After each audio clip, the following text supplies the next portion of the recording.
หลังจากบ่ได้กินข้าวมันไก่โดนแล้วมื้อนี้ก็คืออยากกินข้าวมันไก่อีกแล้วจ้าอยู่ที่ร้านมันเหลือขาไก่อยู่ประมาณ 2-3 ขายายวีก็เลยต้มทำข้าวมันไก่ซะเลยทำข้าวมันไก่สูตรง่ายๆจ้ะทุกคนถ้าว่าสิบอกว่าข้าวมันไก่ก็คือสิบ่แม่นเนาะเพราะว่าข้าวของยายวีบ่แม่นข้าวมันยายวีไม่ค่อยชอบกินข้าวมันจ้าทุกคนก็เลยบ่ค่อยได้เอ็ดข้าวมันปานใดส่วนหลายก็สิเป็นข้าวสวยข้าวหุงธรรมดาช่วงนี้ข้าวกำลังใหม่อยู่เนาะเวลาเฮาหุงออกมามันก็สิเหนียวแล้วก็มันคือกันไม่จำเป็นต้องทำข้าวมันก็ได้ข้าวมันไก่สูตรตะเวทเหมือนเดิมจ้าอยากกินอย่างกระไซผัวนั่นเลยเอ็ดพี่น้องเอ้ยสูตรของเราก็คือเอาไก่ไปต้มจ้าทุกคนแล้วก็ปรุงรสนิดหน่อยแล้วก็ตามด้วยขิงจ้าทุกคนทุบเป๊ะๆแล้วก็โยนใส่เลยน้ำซุปของมันก็จะหวานแล้วก็หอมกลิ่นขิงวันนี้ใส่เลือดก้อนของไก่ด้วยนะจ๊ะรับรองแซ่บคือเก่าจ้าทุกคนสูตรของสามีเอ็ดเขาบอกว่าบ่แซ่บก็คือสิบ่แม่นเลยเนาะ สูตรน้ำจิ้มนี่บ่ต้องถามถึงเด้อจ้าทุกคนจะวีบ่เห็นจักว่าเราเอ็ดตอนใดแป๊บเดียวเสร็จเรียบร้อยจนว่าถ่ายคลิปบ่ทันพุ่นล่ะรู้โตอีกทีเราเอ็ดแล้วเรียบร้อยแล้วจ้า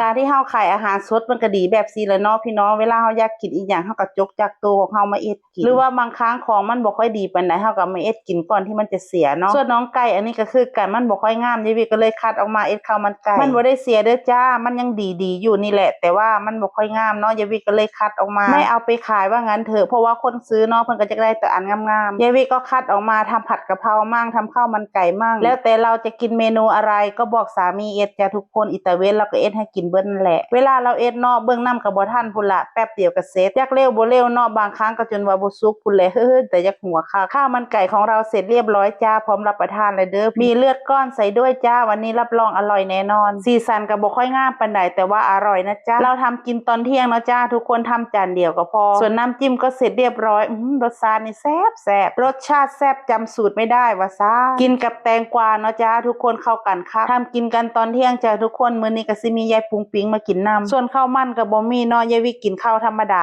จ้าพอยายวิกินข้าวธรรมดาคนอื่นก็กินธรรมดาคือกันอิตาเวสเราก็เลยบ่ได้หุงข้าวมันคนชิมคนแรกก็คืออิตาเวสเหมือนเดิมตั้งแต่เปิดร้านอาหารสดเนาะอยากกินหยังยายวิก็เอ็ดกินเลยแต่ก่อนอยากกินข้าวมันไก่เนาะยายวิก็พูดแหละเข้าไปในตัวเมืองจะได้หากินร้านที่ถูกใจก็ยากเนาะพอมาเปิดร้านอาหารสดก็เอ็ดกินบ่อยๆอีกอย่างนึงเด็กน้อยก็มักน้ำก็เลยเอ็ดกินประจำเลยอีกอย่างนึงตาเวสแล้วก็เป็นกุ๊กเนาะเวลาเฮาอยากกินหยังแล้วก็จัดให้ตามคำขอเลยลาวแห่งยานแต่บ่บอกจ้าว่าเฮาอยากกินหยังหันขอให้บอกเพราะว่าเราก็บ่ฮู้เนาะว่าแต่ละมื้อนี้เราสิเอ็ดหยังให้กินดีพอเฮาบอกว่าอยากกินหันอยากกินนี่แล้วก็จัดการเอ็ดให้เลยจ้าได้ผัวเป็นกุ๊กก็เป็นแบบซี่ล่ะต้องระวังแน่จักหน่อยก็คืออ้วนพี่น้องเอ้ยอ้วน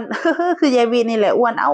คอมเมนต์เอ็ดแล้วคอมเมนต์เฮาบ่กินนี่เพิ่นก็สิเครียดให้เด้บ้านนี้ก็สิเป็นจังซี่ละเด้อบ้านสุเจ้าเป็นคือบ้านคอยอยู่บ่ผัวคอยแล้วก็สิเป็นแบบซี่แหละเวลาเอ็ดให้กินต้องกินถ้าบ่กินก็มีจมจ้าทุกคนสุดท้ายแล้วต้องกินจ้าคือข้าวมันไก่นี่แหละแซ่บ